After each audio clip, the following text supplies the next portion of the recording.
Alrighty, we are here with David Sauers, commonly known as the Toilet Man. No, I'm just kidding. That is not the official title. Co-founder of Royal Restrooms, one of the coolest, most intriguing, and as we say, wild and unusual businesses you'll come across. David, super excited to speak with you and talk all things restrooms and beyond. How you doing today? I'm doing great, Max. Thank you so much for having me on. Of course, of course. Thank you so much for coming. And we are going to set a record for toilet references, restroom references, and usually it's me who's got his mind in the gutter, but this is literally the business that you operate in. So I thank you for for being open to that stuff today. Somebody's got to be the number one man in the number two business. Oh my God, we should just stop right there. We're not going to top that. But before we get into, where you are today with the business and how you've built it up, I know that your Royal Restroom story, the very first inkling of an idea came from a pretty disastrous moment involving your daughter. Can you share that story? Absolutely. The funny thing is most businesses, they start with some type of situation that is either not pleasant or, trying to solve some kind of problem. And we were at a Shakespeare in the Park festival in Savannah, Georgia, and both my daughters, well, one of my daughters was potty training. The other one was just an infant. And I took her over to the Porta John. I had CC on my hip, and it was just like, wow, I had never thought about going to the bathroom, I guess, well, one from a female perspective, but a child's perspective that is learning to use the bathroom properly. It's kind of like, what is this bucket here? Why am I looking at this? This is so strange. And I had to take Cece and put her outside, have somebody else in, a stranger holder. I've got my door propped open. There's no light. I'm holding Stella over the hole in the ground, and it's like she just pees all over me. And I'm just like, this is horrible. I can't, like what? I left, took the kids home, and was just I was upset at the whole situation. It was just terrible, and nobody had done anything about it. Nobody had tried to change it. We just accepted the porta potty for what it was, and not that there's not going to ever, it's always going to be there. But it's like, why is this acceptable here in the 21st century? I mean, we're not Romans, and so I drew out on a piece of paper. I measured my half bath downstairs and said, why can't we put this on a trailer? And about a year later, my business partner, Robert Glisson, he was really the catalyst that turned this into a business. I kind of had an idea, and I just kind of sat on it. And Robert was the one that was, hey, we can really do something with this. We can make something happen. And he was really the one that propelled it. There's that old saying that it's better to be pissed off than pissed on. And unfortunately for you live the not good side of that one. Yes, I literally got pissed on. When, how quickly after that moment, when you're covered in pee, you're in a porta potty, pleasant experience all around, you can imagine. How long after that, or I guess how quickly after that, did it start to matriculate like this is actually a business idea? It was probably, it was over a year. And Robert and I, how it came about was Robert had a party at his house, and it was outside. We do a lot of oyster roast and that type of stuff in Savannah. And I can't remember if it was the very first football game or not. But we went inside to his house, and it was a line of people waiting for the bathroom.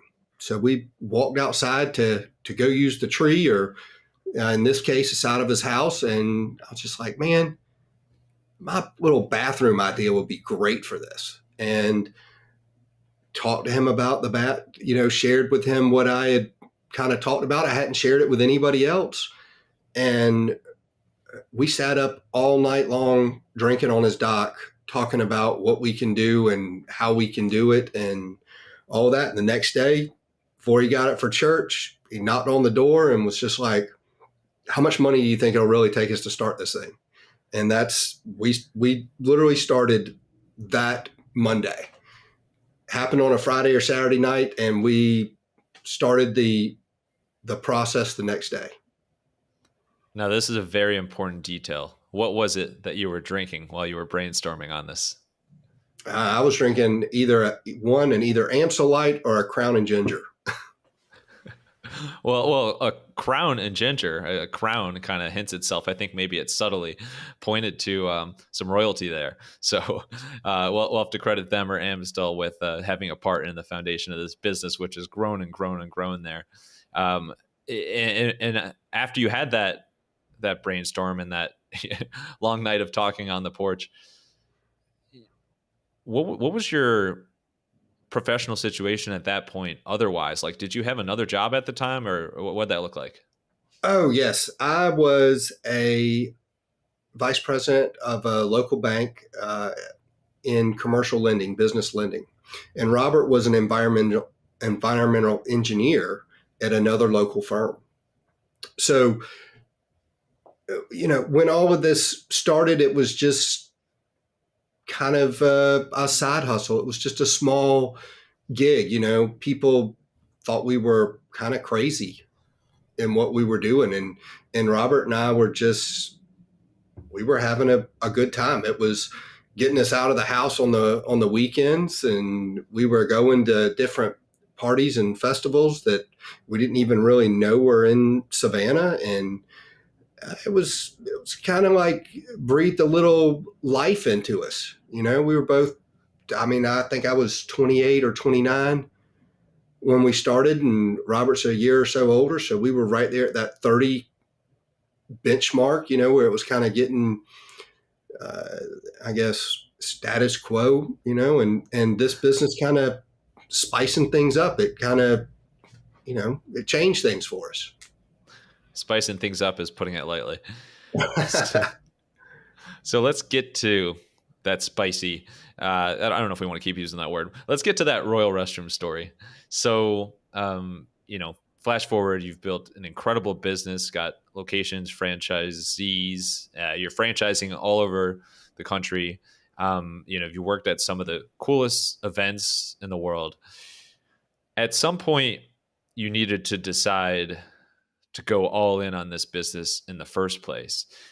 What, before we even talk about that decision, what were the reactions of those around you when they found out that you were getting more and more entrenched in the royal throne space?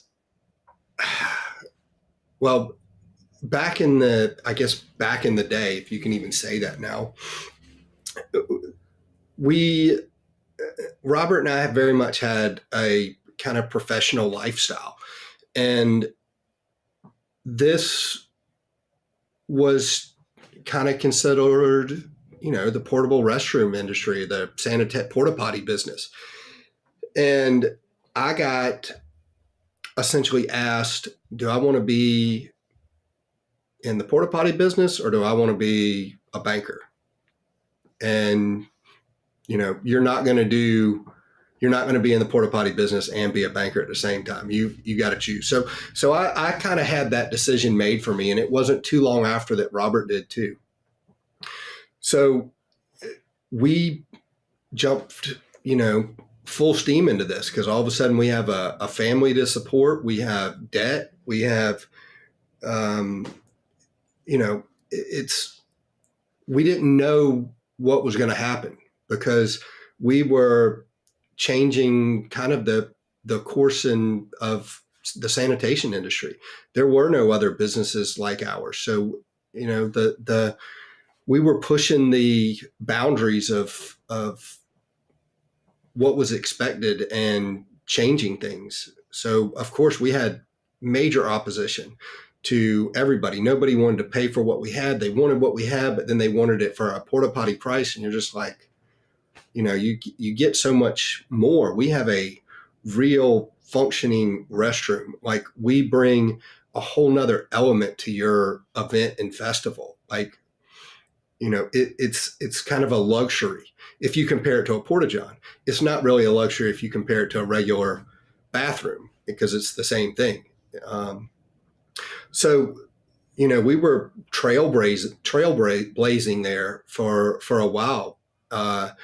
Flying off the seat of our pants, and testing the markets and testing the waters and seeing what we could get away with and seeing what we couldn't. That's a really important point there of like, it's one thing to have the idea of like, let's make something better than a porta potty, but those actual like fine details of what are going to be your differentiators there, I think are so important to figure out like right from the start. What that process look like for you? How do you decide what was actually going to differentiate you versus porta potties or porta johns, whatever you prefer? So yeah, it's different parts of the country. Porta johns, porta potties. We usually call them porta potties. I think most people call them porta johns. The little blue buckets, whatever you want to call it. But honey buckets, I think, on the West Coast. Oh wow, that's a new one. That almost sounds like a tasty cereal, but probably dangerous to think of it that way. Yeah, but we upset that whole industry there, because people really wanted what we had, and people were still figuring out where we fit into everything within that industry. But people thought we were crazy. People thought that, I can't believe that you would throw away your career and do this. And that's the same for Robert. But afterwards, people were just like, why didn't I think of this? Nobody really nobody liked going to the porta john, but nobody thought to change it. And it's kind of one of those wow moments, like, why didn't somebody else think of this? Why didn't somebody else do something? And it's one of those things. Nobody really wants to think about the bathroom. Nobody wants to think about that. And it's surprising when it's probably one of the most private things that you do, and something that you want to do in comfort. You want to do it nicely. You don't want to upset the boundaries around you. You want to, heck, now everybody sits down and plays on their phone for 30 minutes. Right. It's true. It's definitely something that you need to do frequently. It's just a basic function. So yeah. Why not do it in a comfortable place, especially when you're in public? For anybody who's not familiar with their brand, what's the biggest difference between a typical honey bucket and a Royal Restroom? Royal Restroom is a fully functioning restroom. It's just on a trailer. We have a flushing toilet. We have countertops with fully functioning sinks. It's climate controlled. There's air conditioners, there's mirrors, there's paper towels, there's soap, there's running water. And you can sit down on these. You don't have to cover it up. You can sit down on these things. Once you got that initial model created, that the initial throne fortified, how did you start to look at like, hey, who's actually going to be our customers for this? Well, the first market that we tried to tackle was the weddings. We thought that would be the easiest. We wanted to be mother-in-law approved. We wanted to the official certification. Yes, hey, we're mother-in-law approved.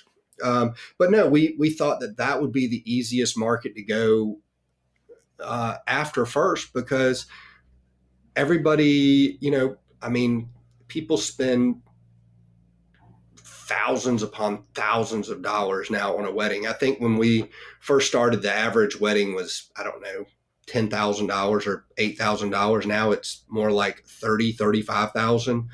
Uh, so, but we bring so much more to that wedding now. But and I mean that by from a flow standpoint, but also from a destination standpoint. You can have this at the farm. You can have it at the beach now. You don't have to worry about that. You don't have to worry about people leaving your wedding.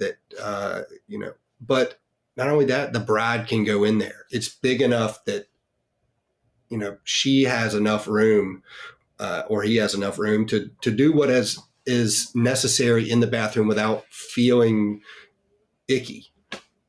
Oh yeah, that's a good word because when I think of traditional porta buckets, I'm going to call it a different name every time. Uh, Icky is like a good way to describe. Like even best case scenario, you don't feel great about yourself using those.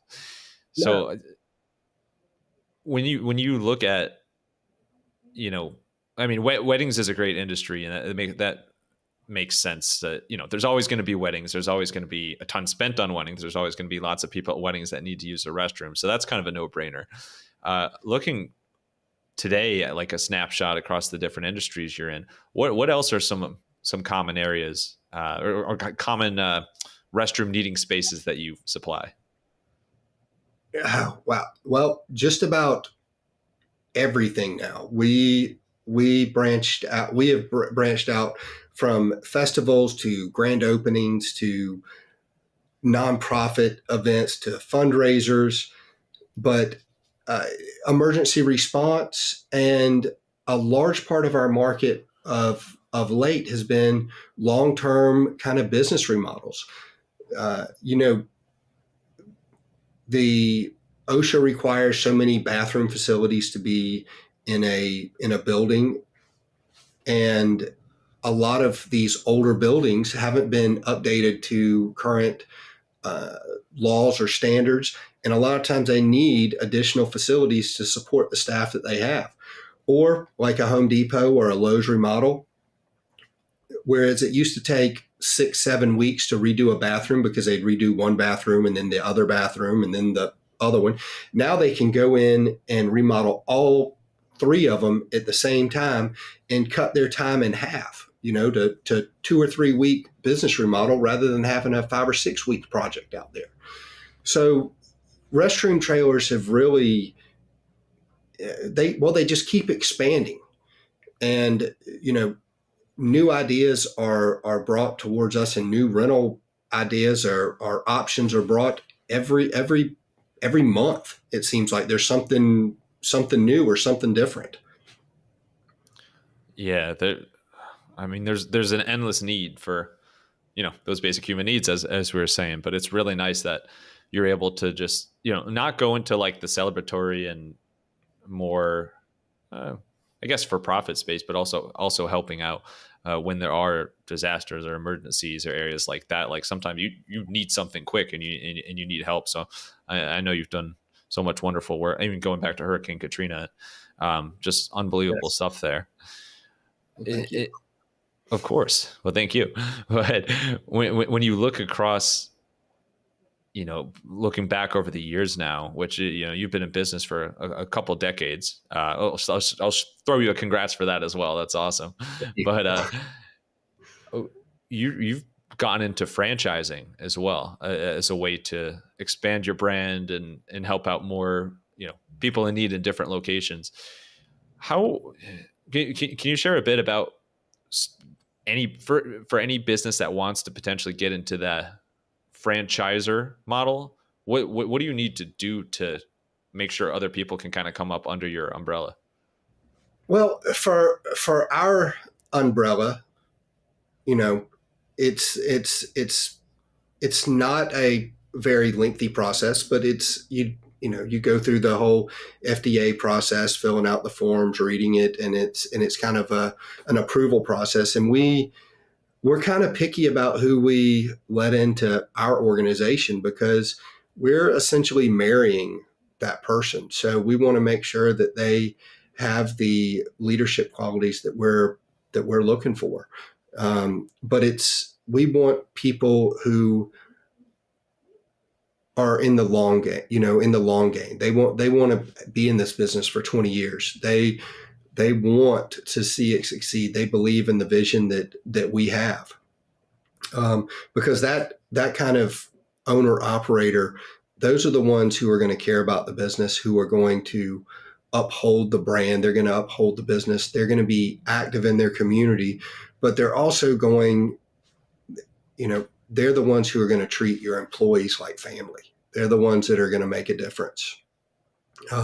But getting back to kind of your answer, we fell into franchising. We fell into expansion. We didn't necessarily mean that was never the goal of the business to franchise. And I'll tell you, franchising is a very difficult model. It can be done right, but you need to have someone that knows what they're doing in franchising.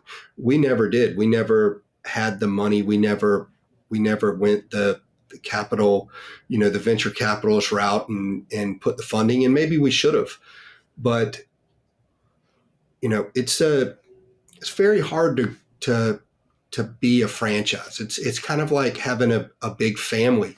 You're viewed as the mom and dad, so it's kind of like a parent. You have to be a parent sometimes, and that's difficult, especially when as they grow and they get older and they have their own knowledge and they have their own views, and nobody's wrong. It's just maybe a little different way of looking at the same goal or reaching the same goal. Do you have any franchise inspirations, like a business or franchise, chain out there that you look and like kind of model your expansion after? I didn't. Robert and I did not. Like I said, we never put a whole lot into the franchise side. We never hired a marketing group or even a sales team. All of our franchise owners were word of mouth, or they were kind of like the squeaky wheel. They wanted to be involved in our business because they believed in our vision. They believed in our product. They liked our service. They liked how we were run. But there are so many great models out there. Zaxby's is a great model. I remember going to college at Georgia Southern, getting Zaxby's just about every day we went out. It seemed like, I thought you were going to say after every class, before and after. I was trying to figure out how to word that correctly without being, hey, we drank a lot. That's totally cool. Now I'm hungry and thirsty. But I don't want to necessarily say that we were so self-absorbed that we didn't look at models, but there was not, when we started franchising, there was nothing else like that. We went through, when we tried to when we got the attorneys to write our franchise disclosure documents and kind of a plan, there was nothing else to model it after, because we had a unique product that that was mobile. So having territories was difficult, and there just wasn't anything out there back then that was kind of comparable to what we were trying to do. So it was very much a learning curve and hit and miss.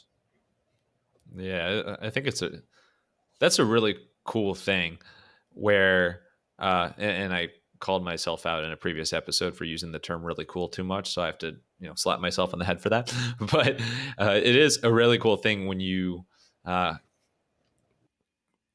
your own path in like a business line or business expansion like that. Like, it's always helpful to have inspiration, but there is something really cool about being gritty and figuring out yourself and being just, hey, we got to do this. So it is still cool to know that chicken and beer help to fuel this as well. But Absolutely, it still helps fuel it.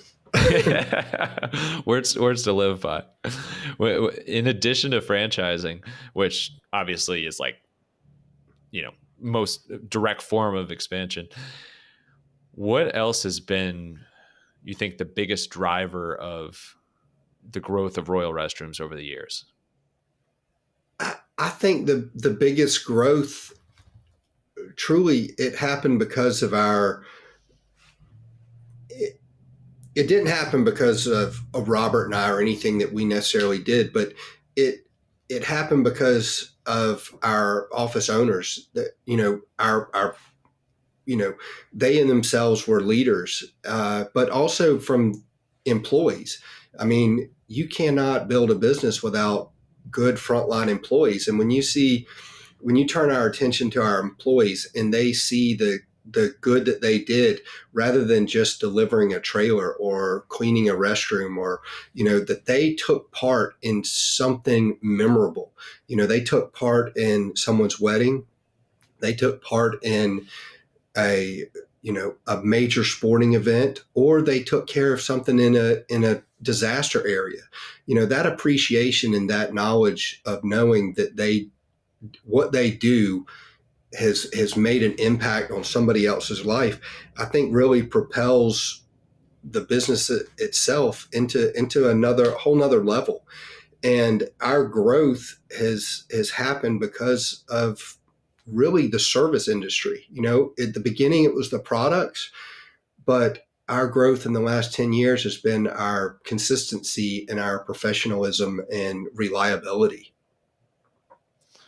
Well, you just put a nice bow on everything, and it was beautifully said. And I'm going to totally ruin it now because we're going to head to one of our fans' favorite segments called The Unusual. And typically, this is kind of you about your personality, pet peeves, quirks, things like that. But I want to do something a little bit different, since you are in what many people would call an unusual space, and by that I mean an awesome space in the restroom. I almost said restaurant, restroom, I guess of sorts, and toilet world. So this is kind of all toilet and restroom based questions. You ready for Okay. it? Okay. Well, we'll shoot. Yep, exactly. That was a vivid term there. All right, what is a Oh shit. a fun what is a fun fact about toilets that probably a lot of people wouldn't know? Fun fact about toilets. Mm,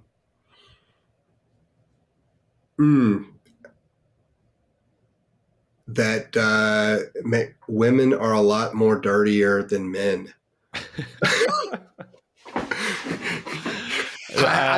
I'm not going to touch that one. Fun fact about a toilet. Now, I will say that we have golden toilets as our on the front of our office headstone. So when you come up, you're coming into two golden toilets on our front porch. That's People awesome. come and do. But I don't know. I don't really know about a fun fact. I mean, you got quirky things with people putting, carpet on the toilet seat and foam, different stuff. But I don't. What's the in that vein, or on that throne? What's the most unique, like, I guess, decoration you've seen applied to a toilet, or toilet paper even?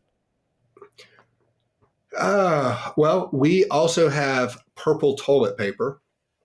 And it's funny because when I go to these trade shows and stuff like that, we have the purple toilet paper out, and everybody is just like, they look at it and they're just like, "You have purple toilet paper?" I'm like, "Of course we do." It's lavender scented too, and they're like, "What?" And they all want to smell it, and you're like, "Yeah, we want to make sure that you come in fresher than you left." And it's to people, it's just like that they just stop and like, I can't believe this, and they're all smelling the toilet paper and look. But anyways, that's something that we like to do. But from a decoration standpoint, it probably would have to be with different plungers and stuff like that. And they've made we've made plungers into flower bouquets and stuff like that. Oh my God. You and team are expert branders. That's awesome. That's shout out previous guest long time ago. well-known keynote speaker Jay Baer, he talks about talk triggers, like what can you do as a brand or for your personal brand, just to share a little something, like something physical that's memorable and gets people talking about it. And that lavender toilet paper is exactly that. So you've nailed that. That's awesome. A plunger flower bouquet is perfect too. That's I think I will not get that for my wife Dana next Valentine's Day, but maybe who knows You, what. No. you can rule it and all. Perfect. All right. What is the most, I guess, unbelievable or unique place that has become your client that you would have never expected? Our most unique client. You can think of it as like a pinch me moment, if that helps. Yeah, I'm trying to think, because I mean there are so many, different events that we do that, wow. I'm trying to go back in the days because I haven't really been that much on the rental side here Yeah. of late.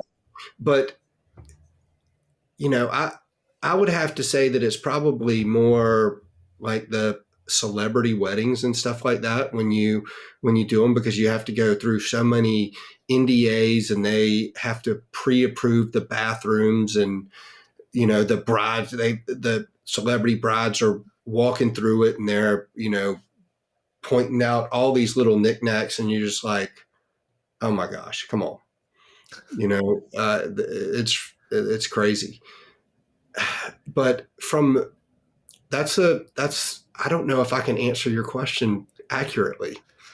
No, that's pretty good, but I don't know if you'll be able to answer my next one. What is there any celebrity wedding that you can shout out, or is that part of the NDA? As my voice cracks. I think we can say him now. We did Justin Bieber's over in Wow. Hilton, and then we did Jennifer, or we did, J-Lo and Ben Affleck's wedding here recently as well. Oh my God. Well, congrats on that. You said Jennifer and just left it as a cliffhanger. I'm like, there's a lot Well, of famous Jennifers. She's one of the most famous. I don't know if I can mention her yet. Oh, there's another one. Okay. I won't touch it. No, that's incredible. What, so weddings like that and events like that you've already done, what would be a dream place that is not your client yet, but you would love to supply there? Wow. I always enjoy doing car shows. I love doing the car shows, and I would love to do the car show at Pebble Beach. The Porsche show at Pebble Beach. That's something that I'm a huge Porsche fan, so I would absolutely love doing that. And we do car shows all over the country, but we have not done the Porsche show out there. Anything Pebble Beach just instantly has like a beautiful and paradisical, if that's a word, feel to it. So I think that's a really good one. Yeah, it's so breathtaking out there, and it's so strange, to leave San Francisco and then you go out there and you're just like, I can't believe that this is 20 miles outside the city or whatever, because it's just so beautiful out there. It's probably further than that, but I'm on the East Coast.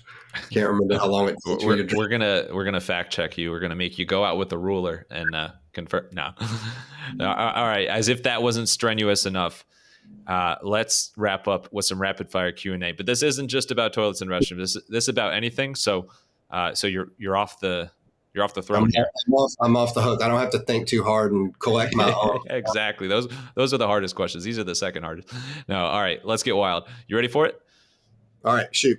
All right. And I usually say let's get wild after I ask if you're ready for it. So I even jumped the gun. But Savannah, I know, is known as one of the most beautiful places in the country. I was there when I was really little, but I don't remember it well. So I'm itching to get back. But what is a hidden gem that's maybe not as touristy, but something really, really cool to check out in Savannah if you're in town? Most people, when they come to town, they come for the food, the history, and those sorts of things. The hidden gems are it's just walking around the city. It's finding it. It's exploring the city on your own. Not taking a tour guide or one of the trolleys. It's just walking around and finding what the squares in there say, because they tell their own story that is just fascinating. It is truly fascinating. The city is full of history, from River Street to even out on the east side, where you have Wormslow and Skidaway Island, and the beach is 10 miles away. So the hidden gems are really just getting out there and walking it. Oh, that's beautiful. Now, are you secretly a player for the Savannah Bananas? Well, I could probably dress the part, because I get all decked out in my purple. I certainly wear my purple suit rather than not a yellow suit. But no, I don't think I could. I don't think I could pull off the whole dancing thing. But I could. I could maybe. If I was asked, I would give it a shot. I would give it a shot. But no, unfortunately, I'm not a member of the Savannah Bananas. Unfortunately, not. Talk about a brand that has done an incredible job of growing. I mean, they're everywhere. I've seen. I mean, we live in New Jersey, and at Newark Airport, I've seen multiple, like, different families, like totally different kids, different occasions, wearing the banana hat. And I'm like, that brand. Well, obviously, if I was that age now, it's like, yeah, of course I'm going to wear a hat with a banana on it. But they're so fun. It's awesome. That it is. He's done such a phenomenal job with it all. And it was so funny when they first came, and they first started. I don't know what league they're in now. I guess it's like a provisional league or Like something. independent or something. Yeah. When they first started, they were still part of. I believe they were still part of the major league teams, and they did all of that dancing, and the theatrics with everything, and the people from the other teams, the fans and the players from the other teams, they would be so upset that this is a game, and they actually thought that they were making fun of them and not being very serious. So it even made it more fun to go and watch, because you would get to see the fans just kind of freak out, and the other players just freak out on what's happening. Like, they just didn't understand it. And now, yeah, it's everywhere. It's everywhere. It's an incredible story to unpeel. See what I did there. Now, I know you went to Georgia Southern. Are you a fan of Georgia, or are you mortal enemies with Georgia? No, I am a fan of Georgia. I believe it. I've never been to a Georgia game at Georgia, but I've been to plenty of other games across the Southeast. I like watching the Southeastern Conference play. I've been to just about every home team. I've already been to Oklahoma's and Texas's, so I guess I can count them. But Wow. I still have Mississippi State to go to, and Kentucky. And once I finish that, then I plan to go to Georgia. I mean, then I plan to finish it off at Georgia. Well, first of all, you're probably one of the only Georgia fans who is going to finish every SEC school at Georgia. So I'll give you unique brownie points there, but Bulldog brownie points. But of the places that you've been, what was the most intimidating environment for an away team, you think? I would have to say LSU. At least Yeah. in my perspective, LSU is very intimidating. Um, Tennessee is very intimidating, but each school has their is intimidating in their own right. I mean, you go to the swamp in Florida, and that it just there's just a vibe, and I mean an energy that you can feel when you go into every one of these stadiums. I hate to, to bust on Vanderbilt, but Vanderbilt was probably the least intimidating of all of them. Although, it's probably the funnest city of all of them as well. Right, right. Maybe there's like a paradox there. It's like, it's like the city can only be so fun if the stadium is that awesome, vice versa. No, there's a lot of just legendary venues there, and the nicknames too, like Death Valley, the Swamp. You started talking about like the. Oh, yeah. I know Georgia in itself. When you finally get to Georgia, Georgia in itself, and how they do the the red lights and everything. It's crazy, but I got chills. I'm pumped for football season again. But last one, in the spirit of royalty, do you have a favorite show or movie or book or something that involves kings and queens? Well, mm, I like watching the Game of Thrones, but right now I'm reading Ted Lasso, the business book on Ted Lasso. Oh, But from a royalty standpoint, that's not really royalty, but it's over there in England, so you kind of have the royalty there from that standpoint. that Ted Lasso, but is that like written by the Ted Lasso character, or is it about the show? It's business. I don't have. Sorry. I can't remember the title of it, but no, it's about his leadership style in the book. And I don't know if you've seen Ted Lasso, but yeah, we love it. It's awesome. That's a fabulous story, and it's hard to not root for the guy and see his his leadership and kind of the politics that he plays and how he goes about it. I think that it's that's a fun way to try to be a leader, because life is just so daggum stressful that the your workload just adds to it, and he seemed to brush it off and have such a good spirit about it. So I saw that book and my assistant picked it up for me, and so that's what I'm reading right now. And now you're believing. You got to believe. I've Well, got to have to. David, thank you so much. I think I speak for many who share the same sentiment, but you're number one and number two in my heart. So thank you so much.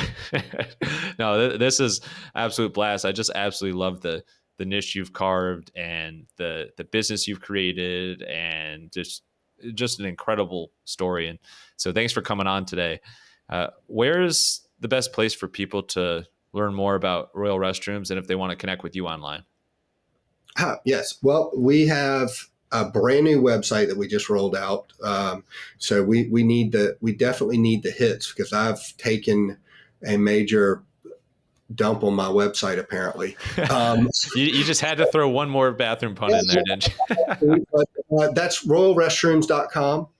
And, you can reach us through any of the links there. I can be reached on LinkedIn. I really don't have any social media outlets except from LinkedIn, but it's just David Sauers at LinkedIn. And but most importantly, the business is royalrestrooms.com, and you can find us all over the country. And hopefully we will, maybe if we're not, we'll have an office coming to you soon.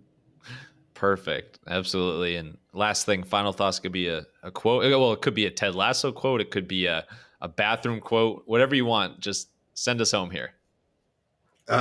Well, don't stop trying. Make sure that you have your support system in place, and, don't forget about your family. Don't work too hard. Just, it can take a break. Take care of your family. Bring on the